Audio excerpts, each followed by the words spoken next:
एक छोट्या गावात एक मांजर राहत होतं.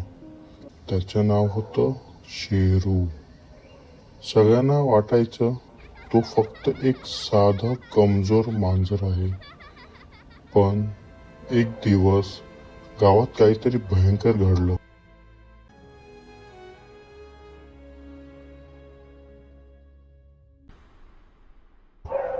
रात्री भटक्या कुत्र्यांचा टोळका गावात आला. ते सगळ्यांना त्रास देत होते. गावात भीती पसरली. सगळे घाबरले होते. पण कोणीच पुढे येत नव्हतं. तेव्हा शेरू उठला. त्याने स्वतःशीच म्हटलं, जर मी नाही तर कोण? तो एकटाच त्या कुत्र्यांच्या दिशेने चालू लागला. कुत्रे मोठे होते, भयानक होते, पण शेरू थांबला नाही.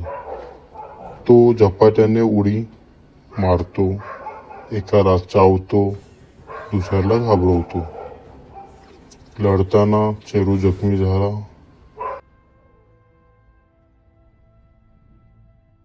क्षणभर तो थांबला, पण त्याने गावाकडे पाहिलं आणि पुन्हा उभा राहिला. हे माझं घर आहे. तो जोरात ओरडला, म्याव म्याव. त्याच्या धाडसाने कुत्रे घाबरले आणि ते पळून गेले. सकाळ झाली. सगळ्यांनी पाहिलं शेरू जखमी होता, पण तो जिंकला होता.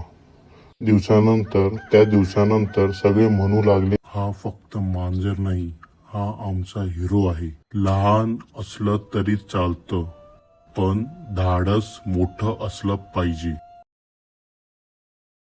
एक छोट्या गावात एक मांजर राहत होता. त्याचं नाव होतं शेरू. सगळ्यांना वाटायचं तो फक्त एक साधं कमजोर मांजर आहे.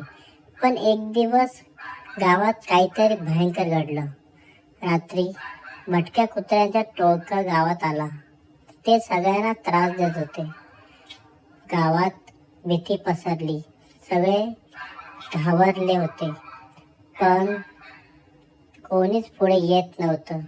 तेव्हा शेरू उठला.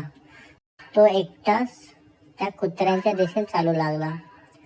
कुत्रे मोठे होते, भयानक होते, पण शेरू थांबला नाही. तो झपाट्याने उडी मारली. एकाला चकवतो, दुसऱ्याला घाबरवतो. लढताना शेरू जखमी झाला. क्षणभर तो थांबला, पण त्याने गावाकडे पाहिलं आणि पुन्हा उभा राहिला. हे माझे घर आहे. तो जोरात ओरडला, म्याव.